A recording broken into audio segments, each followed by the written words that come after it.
Hello and welcome to Daily Salar Digital. Let's look at the updates that made the headlines today.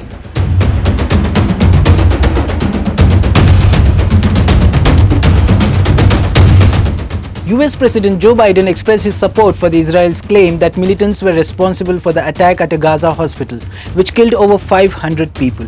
Upon his arrival in Tel Aviv, Biden conveyed his condolences to Israeli Prime Minister Benjamin Netanyahu, stating that it appeared the attack was carried out by the opposing faction. Biden's visit to Israel aims to demonstrate solidarity and engage in discussions regarding the escalating conflict in Gaza. During his joint address with Netanyahu, Biden reiterated his support for Israel in its fight against Hamas.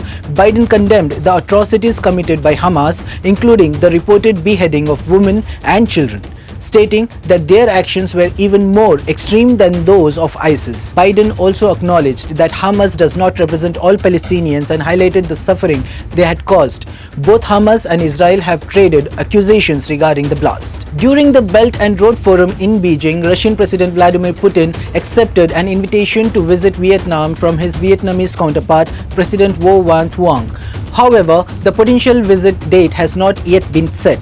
With strong ties dating back to Soviet era, Vietnam continues to be one of Russia's strongest allies in Asia, and Hanoi is a significant buyer of Russian weapons. According to the 15th annual Mercer CFA Institute Global Pension Index, India fell from the 41st spot in 2022 to the 45th spot out of 47 countries in 2023.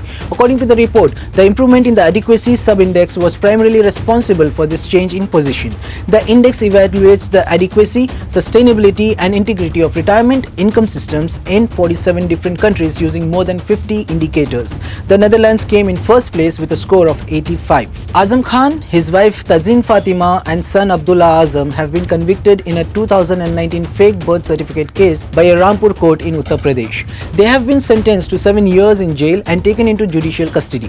The court handed down the maximum sentence to all 3 convicts. The FIR was filed by BJP MLA Akash Saxena, alleging that Azam Khan and his wife assisted their son in acquiring counterfeit birth certificates.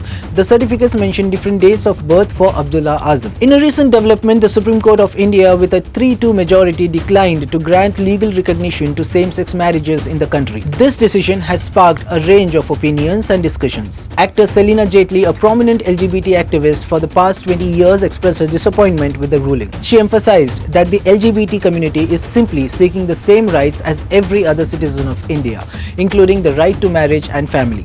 Selina hopes the Parliament will update the Special Marriages Act to be a gender neutral. On October 18, Karnataka Chief Minister Siddaramaiah announced that a 2% quota for employment in other government departments will be positively reviewed in place of the 3% reservation currently given to athletes in the police and forest departments. He made this announcement after felicitating state athletes and coaches who won medals at the recent 19th Asian Games in China.